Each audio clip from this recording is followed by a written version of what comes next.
Bidang Pencegahan dan Penanganan Kasus Kekerasan, Dinas Pemberdayaan Perempuan Perlindungan Anak Pengendalian Penduduk, dan KB Provinsi Sulawesi Tenggara meluncing klinik aduan masyarakat korban kekerasan perempuan dan anak pada Kamis 11 Juli 2024. Launching klinik dihadiri langsung oleh Kepala Dinas P3A PPKB Provinsi Sulawesi Tenggara, Abdur Rahim, bersama pejabat dan para staf lingkup dinas tersebut. Launching ditandai dengan pengguntingan pita oleh Kepala Dinas dan dilanjutkan layanan eksis konseling penanganan korban kekerasan perempuan dan anak. Ruang klinik aduan ini relatif sederhana, namun diacungi jempol oleh Kepala Dinas, lantaran bidang pencegahan dan penanganan kasus kekerasan perempuan dan anak termotivasi dan mampu berbuat, merealisasikan inovasi yang belum ada sebelumnya. Berbagai pertimbangan Dinas P3A PPKB Provinsi dalam membentuk klinik aduan tersebut, salah satunya sebagai respon cepat dalam penanganan kasus kekerasan terhadap perempuan dan anak di Sulawesi Tenggara. Inovasi seperti ini sudah lama kita rindukan, ya. Saya juga sejak saya masuk di dinas ini, tentu saya sudah memikirkan langkah-langkah apa yang terbaik yang harus kita lakukan untuk masyarakat. Nah, beberapa saat yang lalu bersamaan dengan Hajra mengikuti salah satu tingkat kepemimpinan kepada saya untuk klinik ini, saya dorong, saya apresiasi.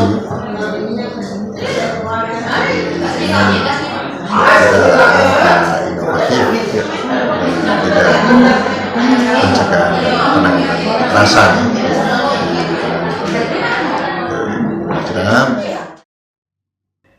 Kepala Bidang Pencegahan dan Penanganan Kasus Kekerasan, Dinas Pemberdayaan Perempuan Perlindungan Anak Pengendalian Penduduk dan KB Provinsi Sulawesi Tenggara, Hajera SPMSI mengatakan, esensi pembentukan klinik ini sebagai inovasi instansinya yang peduli tinggi terhadap penanganan kasus kekerasan dan kapasitasnya dalam keikutsertaan diklat pelatihan kepemimpinan administrator Angkatan 14 tahun 2024.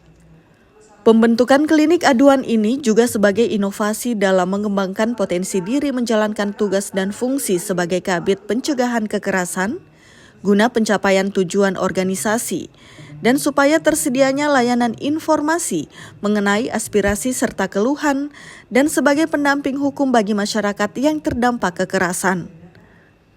Jadi prosedurnya itu untuk alur penanganan korban kekerasan, Pusat Pelayanan Terpadu Perlindungan Perempuan dan Anak Provinsi Tenggara. Pertama adalah korban datang,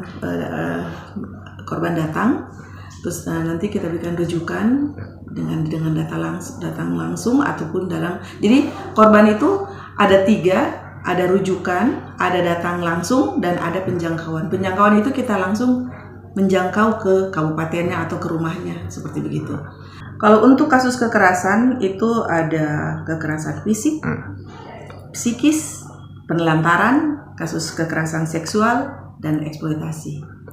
Nah, jadi untuk kasus fisik biasanya itu KDRT. Sedangkan kalau untuk anak biasanya kasus banyak yang terjadi itu kasus korban kekerasan seksual, seperti begitu. Dan ada juga kalau kasus kekerasan yang lain seperti bullying, sekolah-sekolah atau di sekitar seputaran lingkungan mereka. Nanti ada lembaga bantuan hukum namanya. Jadi tergantung dia punya kasusnya, apakah kasusnya ini mau dilanjutkan, ada mediasi kan dengan pekerja sosial dulu untuk di UPTD, untuk dalam penanganan itu. Jadi apakah dia mediasi mau diselesaikan secara damai atau dilanjutkan secara hukum.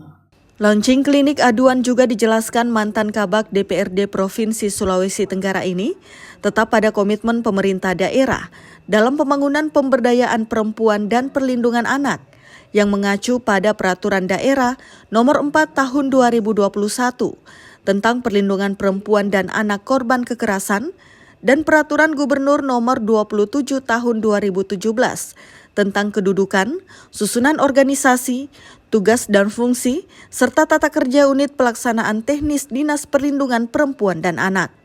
Nanti dalam proses untuk aduan masyarakat itu memang mungkin saya sampaikan secara umum saja, pengaduan itu ada dalam bentuk langsung dan ada dalam bentuk tidak langsung. Nah, kalau yang klinik aduan ini adalah bentuk pengaduan masyarakat secara langsung. Ya, kalau secara tidak langsung itu melalui WA kami, melalui hotline kami, gitu, melalui hotline IPTD.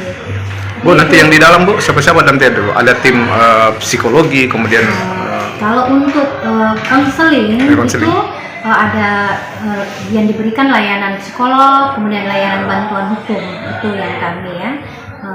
Terus kalau layanan psikolog sudah sering ya kami lakukan, itu terkait dengan kalau untuk provinsi ketika ada aduan masuk, kemudian itu kami melihat apakah ini memerlukan resiko cepat, resiko sedang, tinggi ataukah tidak tinggi. Dinas ini komitmen menurunkan kasus kekerasan terhadap perempuan dan anak melalui eksistensi program sosialisasi di masyarakat dan media sosial terkait pencegahan kasus, layanan aduan, sanksi pidana bagi pelaku kekerasan, dan mediasi korban kekerasan terhadap perempuan dan anak.